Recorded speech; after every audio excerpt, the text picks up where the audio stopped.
On se retrouve donc pour la suite de notre enseignement. Nous sommes en train de parler des 10 commandements du mariage pour les jeunes.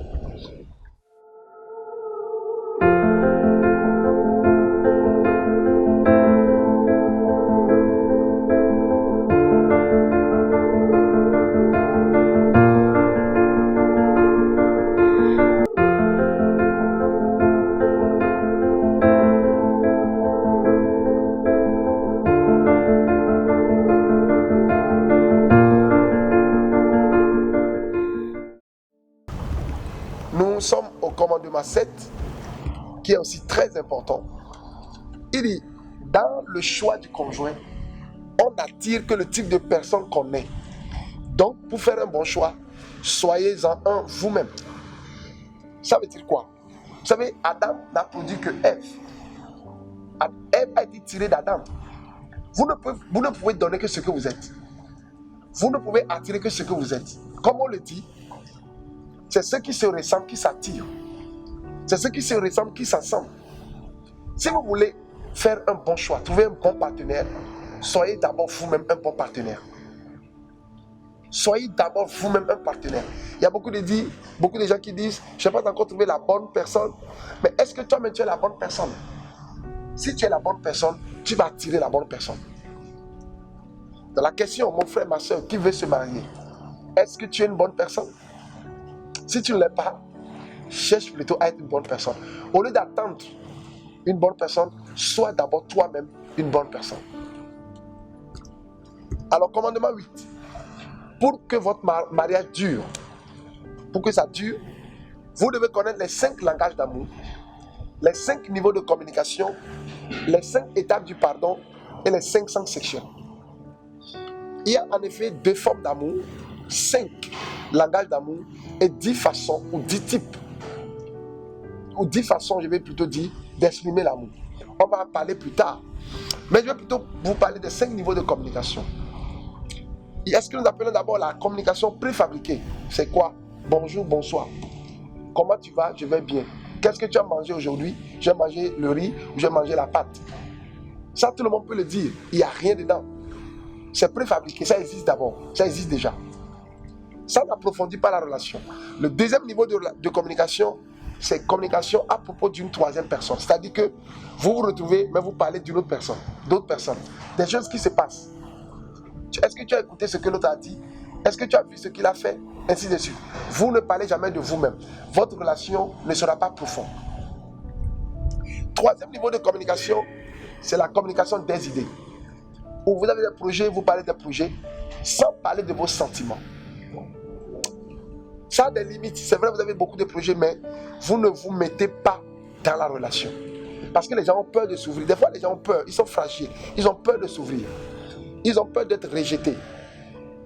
Donc, ils ne veulent pas dire ce qu'ils ressentent ou leurs émotions. Alors, le 4e niveau de communication, c'est la communication des émotions. Vous commencez maintenant par faire vivre la relation. La relation fonctionne quand les gens disent ce qu'ils ressentent. Quand ils sont vrais. Quand ça ne va pas, ils disent ça ne va pas. Aujourd'hui, les gens sont dans la relation, ils souffrent, mais n'allez pas le dire, ils ont peur. Ça, ce n'est pas une relation. C'est une charge que vous avez. Mais le jour où vous serez prêt à dire ce qui ne va pas, tel que vous le sentez, vous vivez en ce moment. Et le dernier niveau de communication, c'est la communication totale. Et c'est la communication des couples qui vivent réellement, qui veulent durer. Quand ça ne va pas, on l'exprime. Quand on n'est pas content, on le dit. Quand on est content, on l'exprime. Et quand vous arrivez à ce niveau de communication, votre couple commence par vivre. Jeune, tu veux te marier, quel est le niveau de communication auquel tu fonctionnes? C'est important de réfléchir à cela. Commandement 9. Votre partenaire de vie n'est ni un saint ni un ange, mais Dieu l'aime et veut l'aider à s'améliorer. Si vous êtes impatient de ces défauts ou erreurs, mariez-vous à vous-même et laissez l'enfant d'autrui tranquille. Ça veut dire quoi? Frère, soeur, il n'y a pas d'homme, de femme parfait. Il n'en existe pas. Celui ou celle que vous allez épouser est un homme imparfait, est une femme imparfaite, que Dieu est en train d'aider à s'améliorer. Dieu, lui, l'aime comme ça. et veut l'aider à s'améliorer. Mais des fois, on est tellement impatient. On veut qu'il change tout de suite et maintenant. Et qu'est-ce qui se passe? Puisque la personne n'arrive pas, on est frustré. Et ceux qui n'arrivent pas à supporter préfèrent divorcer. Ça ne doit pas être ainsi. Si vous voulez vraiment rentrer dans un projet de mariage, dites-vous, préparez-vous que votre homme, votre femme est une personne imparfaite. Il peut faire des choses que vous n'aimerez jamais voir. Les gens s'améliorent quand on les accepte tels qu'ils sont. Donc si vous voulez l'aimer, aimez-le de cette façon imparfaite. Et vous verrez que votre mariage va durer. Le dernier commandement, il dit ceci, il est très important. Le mariage ne fonctionne que par Dieu, car il est l'auteur et l'instituteur du mariage. Développe avec lui une vie passionnée et vous aurez la passion de la vie dans votre mariage. Vous savez, c'est Dieu qui a institué le mariage. Il n'y a pas de mariage réussi en dehors de Dieu.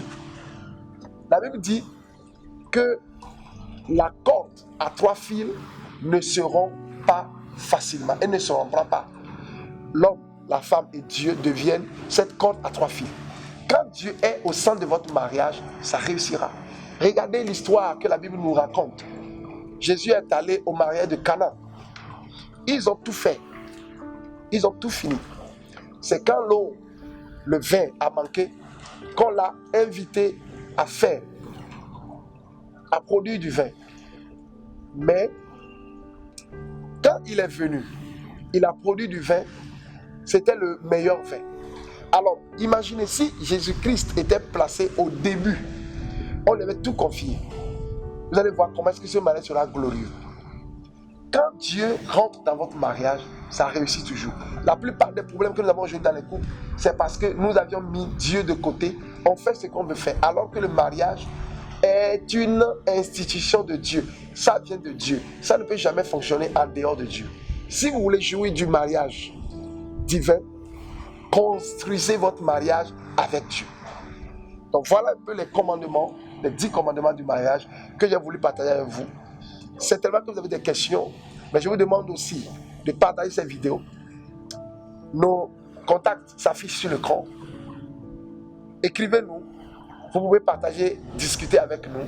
Et surtout, n'oubliez pas, continuez par soutenir cette mission, ce ministère, par vos prières et par vos suggestions. Que le Seigneur vous bénisse, qu'il soit avec vous. Et que la main et la grâce de Dieu se reposent sur vous. Je bénis tous ceux qui ont travaillé pour la réalisation de cette émission.